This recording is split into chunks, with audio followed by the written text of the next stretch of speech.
जब तक ज्ञानवापी मस्जिद विवाद जिला अदालत वाराणसी और इलाहाबाद हाईकोर्ट में चलेगा, तब तक शिवलिंग की सुरक्षा को लेकर सुप्रीम कोर्ट का पिछला आदेश बरकरार रहेगा। ये आज साफ हो गया। ये कोर्ट में मेंशनिंग करने वाले हिंदू पक्ष के मुख्य अधिवक्ता विष्णु शंकर जैन हमारे साथ हैं। कल आप कोर्ट आए और आप इस जो आपकी ये प्ली थी, इसकी इस समय कितनी ज़रूरत थी? देखिए, बहुत ज़रूरत है। उसका कारण ये है कि हम सब जानते हैं ऑर्डर 39 रूल 3 में अगर जो हमने कमीशन की कार्रवाई के दौरान शिवलिंग पाया था, मिला था हमें, उस शिवलिंग को सील कराना और प्रोटेक्टेड रखना बहुत ज़रूरी था, क्योंकि वो एक बहुत इंपॉर्टेंट केस प्रॉपर्टी है, जिससे हमारे केस में बहुत इंपॉर्टेंट एविडेंस का वो पार्ट बनेगा और इसीलिए उसको सील कराना, वो डैमेज ना किया जाए during the pendency of the case. ये एक बहुत इंपॉर्टेंट पहलू था जिसपे माननीय सिविल जज सीनियर डिवीजन ने 16 मई को आदेश पारित किया था और उस आदेश को इंटरिम ऑर्डर से 17 मई और 20 मई के ऑर्डर से सुप्रीम कोर्ट ने मॉडिफाई किया था। वो इंटरिम ऑर्डर की मियाद सुप्रीम कोर्ट की कल 12 नवंबर को एक्सपायर हो रही थी, इसलिए उसको एक्सटेंड कराना बहुत ज़रूरी था, जिसके क्रम में मैंने सुप्रीम कोर्ट में कल मेंशन किया था और आज माननीय सुप्रीम कोर्ट ने उस ऑर्डर को एक्सटेंड किया टिल फर्दर ऑर्डर्स।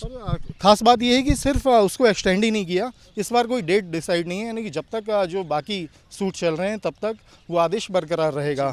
हमारे दर्शकों के लिए आप ये और बता दें कि जिस समय जो ज्ञानवापी का जो स्टेटस है जिला अदालत में या हाई कोर्ट में, आपकी कार्बन डेटिंग की भी मांग थी, वो तमाम मामले इस समय किस स्टेज पे हैं? वो जो हमारी मांग थी एएसआई सर्वे की और साइंटिफिक इन्वेस्टिगेशन की, वो जिला जज साहब ने रिजेक्ट की थी 14 अक्टूबर के ऑर्डर से। उस ऑर्डर को हमने इलाहाबाद हाईकोर्ट में चुनौती दी है, जिसकी सुनवाई 21 नवंबर को इलाहाबाद हाईकोर्ट के सामने होने वाली है और उसमें एएसआई से जवाब मांगा गया है कि संरक्षित रहते हुए आप किन मीडियम से और टेक्निक से आप ये सारी कार्रवाई संपूर्ण कर सकते हैं। और जो श्रृंगार गौरी वाला मामला है, जो महिलाओं ने पूजा की अर्चना की मांग की थी, वो सिविल सूट 12 सितंबर के ऑर्डर से अपहोल्ड कर दिया गया था और ये बात कही गई थी कि प्लेसेस ऑफ वर्शिप एक्ट से बाधित नहीं है।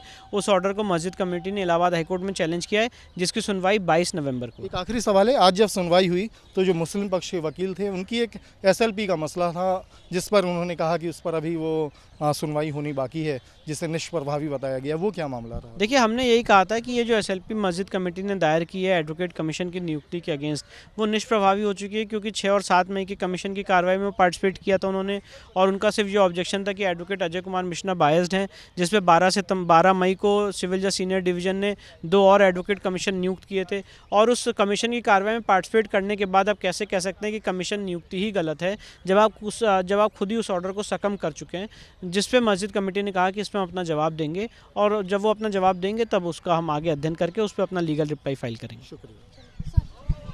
विष्णु शंकर जैन, जो कि हिंदू पक्ष की ओर से मुख्य अधिवक्ता रहे हैं, जिन्हें आज हिंदू पक्ष के लिए आज एक बड़ी राहत रही सुप्रीम कोर्ट से, क्योंकि जब ज्ञानवापी पर जिला अदालत और हाई कोर्ट में मामले विचाराधीन है, ऐसे में जो शिवलिंग ज्ञानवापी मस्जिद में मिला, उसकी सुरक्षा अहम हो जाती है। सुरक्षा की तारीख 12 नवंबर को समाप्त हो रही थी, जो कि पिछला आदेश था सुप्रीम कोर्ट का।